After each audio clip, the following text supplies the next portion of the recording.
বন্ধুরা সাগরের পাড়ে এই কাঁকড়াগুলো হাঁটতেছিল, এমন সময় একটা শিকারি পাখি তাদের দিকে আক্রমণ করতেছিল। সবাই একসাথে জড়ো হয় থাকার কারণে কাউকে ওই শিকারি পাখিটা ক্ষতি করতে পারে নাই। এই পেঙ্গুইন গুলা একটা বরফের চাকরির উপর দাঁড়াইছিল। এমন সময় একটা তিমি আসলো তাদেরকে খাওয়ার জন্য। তখনই তারা বুদ্ধি করে সবাই বরফের খন্ডের ওই পাশে চলে যায়। ওই ফাঁসে যাওয়ার ফলে বরফের খন্ডটা এদিকে উপরে উঠে যায়, ফলে সবাই বেঁচে যায়। এই পিঁপড়াগুলো শীত আসার আগে আগে খাবারগুলো সংগ্রহ করতেছিল। এমন সময় একটা বড় একটা ইঁদুর এসে তাদেরকে খাওয়ার চেষ্টা করতেছিল। তখন পিঁপড়াদের সর্দার বললো যে সবাই এদিকে আসো, এদিকে আসো, সবাই একসাথে জড়ো হোক। তখন সর্দারের কথা শুনে সবাই একসাথে জড়ো হয়ে গেল। সবাই একসাথে জড়ো হয়ে একটা বৃত্তের মতো হয়ে ইঁদুরটার নাকের সামনে আটকে গেল। তখন আর কিছু দেখতে না পারায় ইঁদুরটা মারা গেল। কাঠবিড়ালি গুলো গাছের উপর বসেছিল। এমন অবস্থা দেখলো যে তাদের খাবারটা বড় একটা শুকুর ফাঁকে আসে নিয়ে চলে গেল।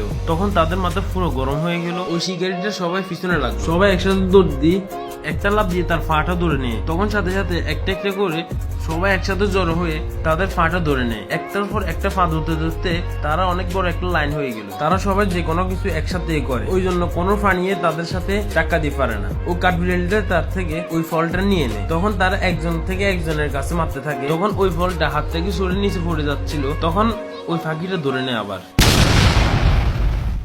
ওই কাঠবিড়ালি গুলো লাফ দিয়ে ওই ফাঁকিটার ফিটের উপর উঠে গেল। তখন কাঠবিড়ালি গুলো তার ফিটের উপর থেকে নেমে গেল। তখনই ওই ফাঁকিটা পাহাড়ের সাথে বাড়ি খেয়ে